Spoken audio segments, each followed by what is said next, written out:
Masechet Avodah Zarah Daf Kaf Aleph, on va commencer Bezrat Hashem Daf Kaf Amud Bet en bas à la Mishnah. En maskirin en batim Eretz Israël, on n'a pas le droit de louer à des goïms des maisons en Eretz Israël. Ve'en teich lomar sadot, et évidemment qu'on n'a pas le droit de leur louer des champs. La Gemara avait expliqué que dans les champs il y a une deuxième raison.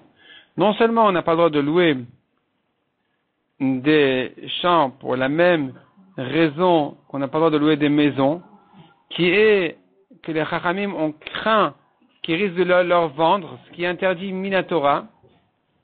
Donc il y a une interdiction Minatora de vendre des maisons ou des champs. Donc les Chachamim ont interdit aussi de leur louer. Dans les champs, il y a une deuxième interdiction. C'est que, on verra dans la Gemara un problème de Maasrot, de prélèvement. Ou Besouria, Maskirin lem batim avalo sadot. C'est-à-dire, en fait, il y a 3 degrés. Il y a Eretz Israël, il y a Souria qui est proche d'Eretz Israël, et c'est une marloquette, est-ce que c'est considéré comme Eretz Israël ou pas? Il y a une Gdusha, il n'y a pas de Gdusha. Là-bas, donc, des maisons, on a le droit de louer, mais pas des champs.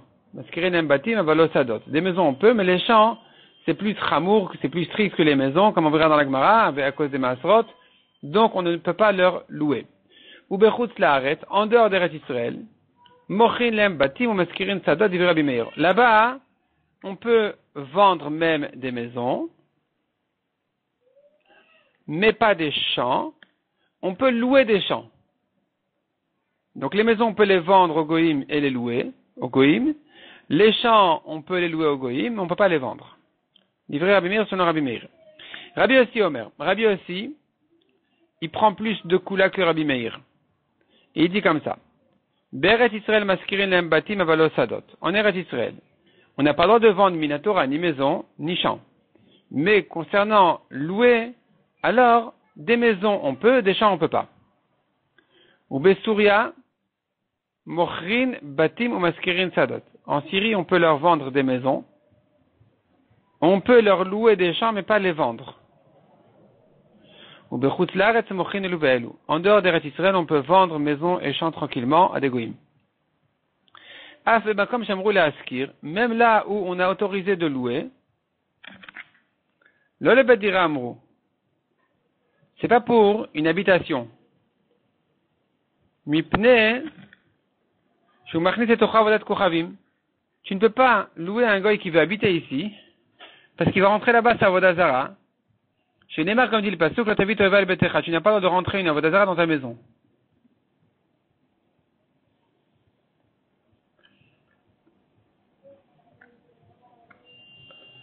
Uvchol makom, mais nulle part, même en chutz laaretz, on n'a pas le droit de louer un goy, quoi? Le yaskir la tamerchat. Il peut pas louer au goy un bain, une piscine, un bain, mais pnei shunikra al shmo. Car son nom est appelé sur ce bain-là, cette piscine. Et donc, quand les goy louent Shabbat, ils travaillent Shabbat. Parce qu'en fait, il a loué au goy. Mais les gens, ils savent pas que c'est loué au goy. Ils vont dire, oui, c'est les bains du juif. Et quand ils vont voir que c'est ouvert Shabbat et que le goy chauffe l'eau et tout ça, ils vont dire qu'il fait ça pour le juif. Donc, c'est interdit. La Gemara demande, pourquoi tu dis que les champs, c'est plus évident même qu'il est interdit de les louer en Eretz Israël? Pourquoi c'est plus évident? Il est même mishum deid batarte. Si c'est parce qu'il y a 2 raisons. Chada chanayat karka. Premièrement, il risque de le vendre au goy, ce qui est interdit. Il fait habiter dans la terre d'Israël. Vechada dekamav kalemi maaser. Deuxièmement, c'est que la récolte maintenant, elle sera ptura de maaser. Iachi, si c'est comme ça, si c'est ça la raison. Batimnami katarte. Dans les maisons aussi, j'ai 2 raisons de ne pas les louer au goy. Chada chanayat karka. Une, il risque de le vendre au goy et de faire habiter en Eretz Israël. Vechada dekamav kalemi mezouza. Et puis aussi, le goy, quand il va habiter ici, il va pas mettre la mezouza. Répond la Gemara Marav Mesharshi à mezouza chovat adarhu. La mezouza, c'est pas grave. C'est la mitzvah de celui qui habite. Donc, c'est pas grave que j'ai une maison qui soit louée à un goy qui ne va pas mettre de mezouza. Parce qu'il n'y a aucune mitzvah qu'il y ait une mezouza dans une maison d'un juif qui est louée au goy. C'est la mitzvah pour celui qui habite. C'est le locataire qui est responsable de la mezouza. Donc, si c'est un goy, je n'ai pas de problème. Mais si maintenant mon champ, il va faire pousser maintenant une récolte qui sera pas tour de Maasrot parce que ou plutôt on ne va pas faire les prélèvements correctement, parce qu'elle est louée à un goy, ça c'est un problème.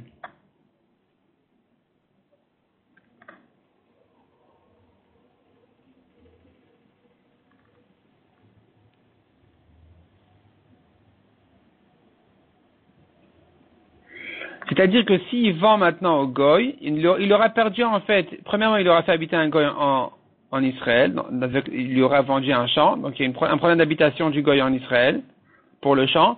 Deuxièmement c'est que maintenant, la mitzvah du masseur ne sera pas respectée.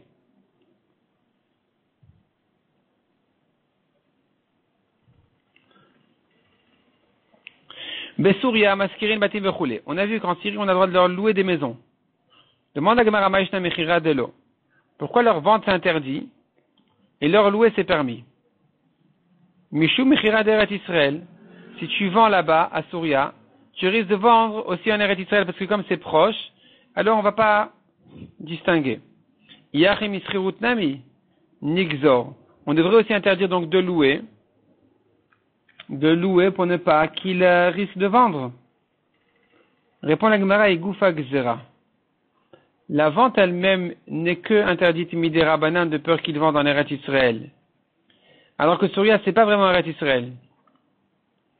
Donc si la vente en Souria, elle est que midera banan, on va pas ajouter là-dessus encore une gzera de rabanan, ne pas louer non plus.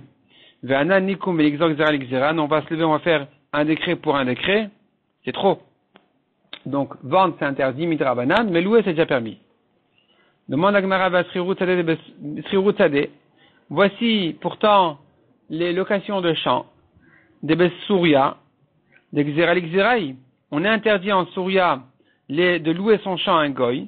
Alors c'est une Xera. Pour une Xera, c'est interdit midera banan de louer de peur qu'ils vendent, et interdit de vendre de peur qu'ils vendent en Israël. Veka Gazrinan, on a quand même interdit, selon Rabbi Meir, on a interdit de louer des champs à Souria. On répond à la Gemara Tamlav Xerao. En fait, la vente à Souria n'est pas midera banan, elle est minatora.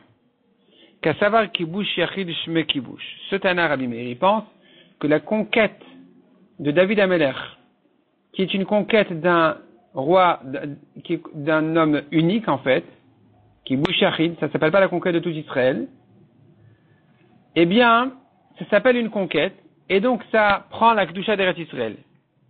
Et donc, en réalité, là-bas aussi, la vente est interdite minatora. Malgré tout, on n'a pas interdit toutes les locations midera banan.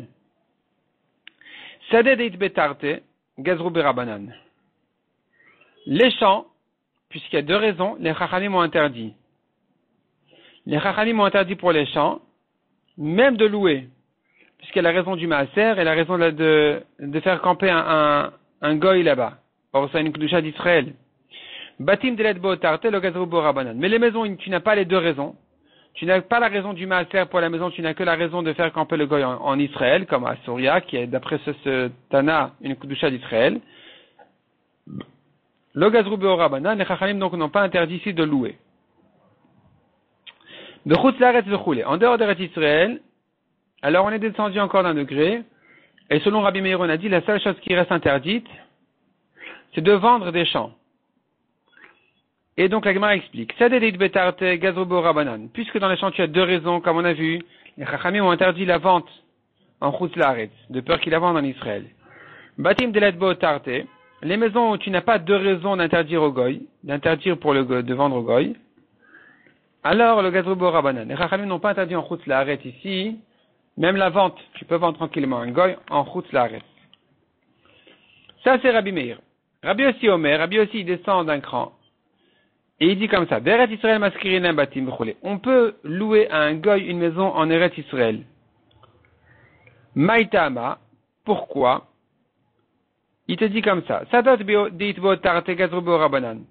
Uniquement pour les champs que tu as deux problèmes avec le goy, c'est là où les chachamim ont élargi l'interdiction minatora, qui disait de ne pas vendre, et les chachamim ont ajouté de ne pas louer.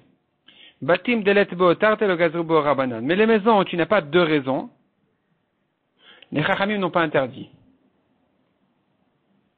Dans les maisons, puisque tu n'as pas deux raisons d'interdire, alors les chachamim n'ont pas interdit. de louer. C'est-à-dire, ce qui est interdit Minatora, c'est de vendre, ça reste. Mais ils n'ont pas élargi l'interdiction à louer aussi. Donc finalement, tu peux louer une maison à un goy, mais pas pour y habiter. Il peut mettre là-bas ses affaires, s'il veut, mais pas y habiter parce qu'on craint qu'il met la vodazara, comme on a vu. Ou besouria mochin vechoulé. On a le droit à Souria d'après Rabbi aussi, même de vendre. Maïtama. Pourquoi? Kassava. Eh bien, il y a ici un deuxième point de Marloket où Rabbi aussi n'est pas d'accord avec Rabbi Meir, car il pense Kibouchachi Doshme Kibouch. La conquête de David Amelech de Souria n'est pas considérée comme une conquête qui va lui donner la Gdusha d'Eretz Israël. Donc, c'est considéré comme Chutz Laaretz. Et donc, Vesade Lisbetarte Gazru Barabanan, un champ qui a deux raisons ne pas le faire passer au goy, les Chachamim ont décrété, et donc, ils ont interdit de les louer au goy, Batim de l'Edbotarte, le Gazru Barabanan. Mais les maisons où tu n'as pas de raison, alors les Chachamim ont autorisé, n'ont pas décrété ici, ils ont permis d'après Rabbi Yossi. Donc dans les maisons, Rabbi Yossi a autorisé de les louer à Souria. Même de les vendre. Rabbi Yossi, il a permis de vendre des maisons, je me corrige. Dans Rabbi Yossi, tu peux vendre des maisons et tu peux louer les champs. Tu ne peux pas vendre les champs. Pourquoi tu ne peux pas vendre les champs? Parce qu'il y a deux raisons. Et donc, Midé Rabanan, c'est interdit, malgré que Minatora s'est permis, puisqu'il pense que la conquête n'a pas donné de Kedusha à Souria. Midé Rabanan, les Chachamim ont interdit quand même de vendre. La vente est interdite, Midé Rabanan, sur les champs qui ont deux raisons, et pas sur les maisons qui n'en ont qu'une. Là-bas, c'est permis même de vendre. En Chutz Laaretz, tu peux faire tout ce que tu veux. Tu vends les maisons, tu vends les champs tranquillement. Maïtama, pourquoi? Puisque on s'est déjà éloigné d'Eretz Israël, alors il n'y a plus de Gzera, les Chachamim n'ont plus interdit, plus décrété. Amar Rabbi Damar Shmuel, Alakha Rabbi Yossi, donc la Gemara vient trancher ici selon Rabbi Damar Shmuel, que l'Alakha est comme Rabbi Yossi, qui a permis, plus que Rabbi Meir, qui a permis en Chutz Laaretz tout, complètement, louer, vendre champs maison, et en Eretz Israël qui a permis de louer les maisons et pas les champs, et à Souria qui a permis de vendre les maisons et pas les champs. Amar Rabbi Yosef ubilvat shel yasena shchuna. Même là, on a permis de louer au goy. Il faut faire attention que ça ne devienne pas un quartier goy. Donc, ne pas installer 3 goyim ici, comme la Gemara dit tout de suite. La Gemara demande qu'est-ce que c'est qu'une shchuna. Combien tu appelles un quartier? Vekama shchuna. Tanan shchuna pruta mishlosha bnei adam. Minimum 3 personnes.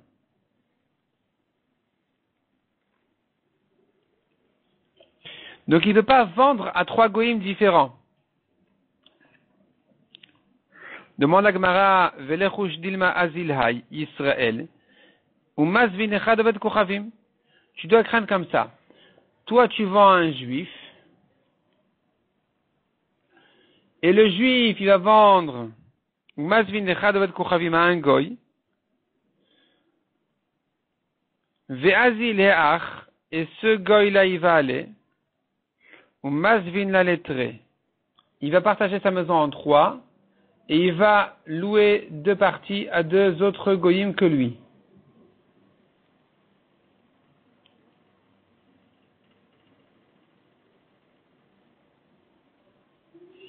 Et donc, on va se retrouver maintenant avec 3 goyim ici. Répond la Gemara Marabaye.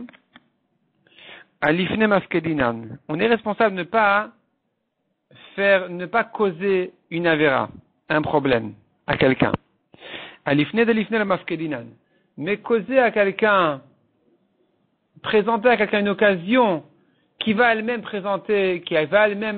causer plus tard un danger d'avéra, ça, c'est trop. Donc maintenant, si je vends un juif, et qu'il vend un goy qui partage en 3, ça ne me regarde pas, je suis plus responsable jusque-là, on a le droit, ça c'est déjà permis.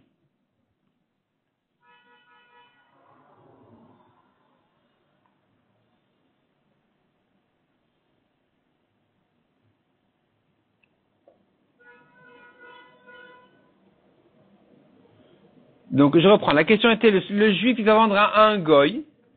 Le premier juif il vend à un goy qui lui va partager en trois la maison, va se garder un tiers, va vendre deux tiers. Il se trouve donc finalement que plus tard il y aura trois goyim. Ça on s'est déjà éloigné de la vera, c'est déjà permis. Ah, c'est comme j'aime rouler à ski, on va revenir dans la Gemara.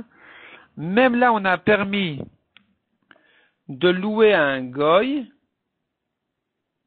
une maison, c'est pas pour y habiter. La Gemara dit, Mikla de Kadurta de l'Omougré. Tu es en train maintenant de me laisser comprendre qu'il y a des endroits où c'est interdit de louer au goy une maison. Qui c'est qui pense qu'il y a des endroits où on n'a pas le droit de louer une maison? C'est pas Rabbi aussi. Rabbi aussi, il a permis de louer de partout des maisons. C'est que les champs qu'il a interdit en Eretz Israël. Mais louer, il a permis de partout les maisons.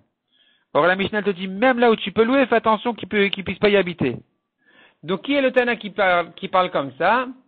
Ou Stama qui est Rabbi Meir. Notre Mishnah, elle va comme Rabbi Meir.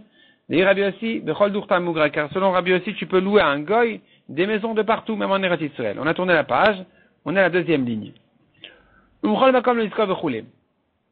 Tanya, Rabban Shimon Gamliel Omer. Lo Iskor Adam, donc la Gemara ici revient sur ce qu'on a vu dans la Mishnah, un homme ne doit pas louer un bain à un goy. Sur ça, nous ramenons une braïta, où Rabban Shimon Gamliel dit, Lo Iskor Adam Merchatzo Loved Kochavim. Un homme, un juif, n'a pas le droit de louer à un goy son bain, parce que ça s'appelle sur le nom du patron, du propriétaire plutôt, le juif. Le goy, il va chauffer l'eau, on voit la fumée là-bas qui sort pendant Shabbat et Yom Tov, et les gens ils vont croire que le goy, il n'a pas loué. Au contraire, il est payé par le juif. Il est payé au jour ou à la semaine. Et donc, ils vont croire qu'il fait ce travail-là pour le juif. Aval l'ekouti maï. Tu me dis, au goy c'est interdit, mais un kouti c'est permis. On n'a pas dit qu'un kouti c'est interdit. Or le kouti, n'oublions pas, c'est des convertis qui respectent pas vraiment les mitzvot, qui respectent une partie des mitzvot. Maï, charé, donc ça serait permis à un kouti. Kouti, Eimar, Avid le Melacha bechol shel moed. C'est vrai qu'un kouti il travaille pas Shabbat, mais il travaille chol hamoed. Donc il va travailler, il va chauffer le bain chol hamoed, on va dire que c'est le juif. Répond la Gemara. Et alors, bechol shel moed ananami avdinan. Nous aussi avons le droit pendant Shabbat de chauffer les bains. Pas Shabbat, Chas v'Shalom, pendant chol hamoed de chauffer les bains. Et donc, il n'y a pas de problème de le louer à un kouti. La Gemara dit aval sadeu loved kochavim mai. Charé. Tu veux me dire qu'en fait, louer son champ à un goy, disons en Chutz Laaretz, il n'y a pas de problème de maaser, il n'y a pas de problème, tu peux le louer à un goy, ton champ. Le bain, non, parce qu'il travaille Shabbat. Le champ, ça, c'est permis. Sous-entendu que le champ, il est permis. Maïtama, pourquoi c'est permis? Pourtant, on va voir le goy travailler sur le champ Shabbat. Répond la Gemara, Arisa, Arisut et Keavin. Les gens, ils savent bien que le goy prend un pourcentage sur la récolte. Il travaille toute l'année, et en fin d'année, il prend 20%, 30, 40%. Il travaille pour son pourcentage. Donc maintenant, ça le regarde le goy s'il travaille Chol ou Shabbat. Le juif ne lui a jamais demandé de travailler un jour plus que l'autre. Le juif lui dit, écoute, toi tu es responsable de ce champ, en fin d'année, on se partage. Et ça, les gens, ils savent. Donc les gens, ils comprennent que le goy qui travaille Shabbat sur ce champ-là, c'est que à son propre titre. C'est pas au nom du juif. La Gemara demande, mais si c'est comme ça, alors, concernant le bain aussi, les gens, ils vont dire, le goy qui a ouvert le bain Shabbat, eh bien, c'est parce qu'il prend ses pourcentages. Les gens, ils viennent, ils payent, et ensuite, ils se partagent avec le juif. Donc lui, le goy, il ouvre quand ça l'intéresse, et il travaille pour lui-même. Il travaille pas pour le juif. Donc, les gens aussi devraient comprendre ici que c'est permis. Répond la Gemara, on n'a pas l'habitude de faire un partage de pourcentage sur les revenus du bain, du merchatz. Ce qui reste maintenant, en général plutôt, c'est l'employé du propriétaire qui est là, à la caisse, qui fait rentrer les gens, qui ramasse l'argent, qui donne l'argent au propriétaire, et il se fait payer à l'heure, au jour. Donc quand ils vont le voir Shabbat, ils vont croire que c'est ça les conditions de travail. Donc ils vont dire, voilà, le juif il est installé ici Shabbat pour qu'il fasse rentrer des gens, et que le juif profite de son travail Shabbat. Ça, c'est sûr que c'est interdit. Les gens ne vont pas comprendre que le bain est loué entièrement au goy, parce que le nom du juif est appelé sur le bain. Donc finalement, en conclusion, nous avons trois options en fait de travail, de conditions de travail. si le goy travaille pour lui-même, il prend ses pourcentages, ça, théoriquement, c'est permis, mais à condition que les gens connaissent ce système de travail. Ce qui est le cas pour les champs et pas pour le bain. Deuxième système, c'est que tu loues au goy complètement. Il est le locataire de ce bien-là. Ici, pour le champ, c'est permis. Pourquoi? Malgré que les gens n'ont pas l'habitude de supposer que c'était ça les conditions de travail, que le goy a loué le champ, en général on ne fait pas ça, mais de toute façon ils ne vont pas soupçonner le juif d'avoir amené le goy Shabbat, parce qu'ils vont dire, tu sais quoi? En fait, le goy prend ses pourcentages, ils vont se tromper. Les gens qui vont voir le goy travailler Shabbat, ils vont se tromper de croire qu'il prend ses pourcentages, mais c'est pas grave, parce que la vérité est que le goy travaille pour lui-même, peu importe pour quelle raison. C'est-à-dire, peu importe si le goy travaille pour lui-même parce qu'il a loué la totalité du champ, ou qu'il travaille pour lui-même parce qu'il a des intérêts dans les pourcentages, l'essentiel c'est que les gens ne soupçonnent pas le juif de l'avoir amené ici à travailler Shabbat. Ce qui est le cas pour les champs. Mais pour le bain, alors malgré que il aurait été autorisé théoriquement aussi bien les pourcentages que si le goy a loué entièrement le bain, mais puisque c'est pas classique comme système de travail dans les bains, ni que le goy loue, ni même que le goy prenne des pourcentages, donc les gens ils vont soupçonner que le goy travaille ici pour le juif, ce qui est formellement interdit. Donc c'est ça la troisième condition de travail où le goy travaille pour le juif, là c'est sûr que c'est interdit. Que le goy travaille pour le juif et qu'il soit payé au jour même, c'est-à-dire que le juif l'a amené ici à travailler, c'est sûr que c'est interdit. Dans les deux autres conditions, c'est permis à condition, c'est-à-dire si le goy travaille à son propre intérêt parce que il prend des pourcentages ou parce qu'il a loué la totalité du bien, ça, en principe, c'est permis, mais il y a un problème de marit à Aïn, il faut que les gens ne soupçonnent pas le juif de l'avoir amené ici au travail. L'Egma va continuer à nous ramener encore d'autres halachot très importantes concernant le travail avec un goy sur le bien du juif, dans quelles conditions c'est permis, dans quelles conditions c'est interdit, concernant le goy, concernant le kouti, laissons ça pour les daves suivants, Bezrat Hashem.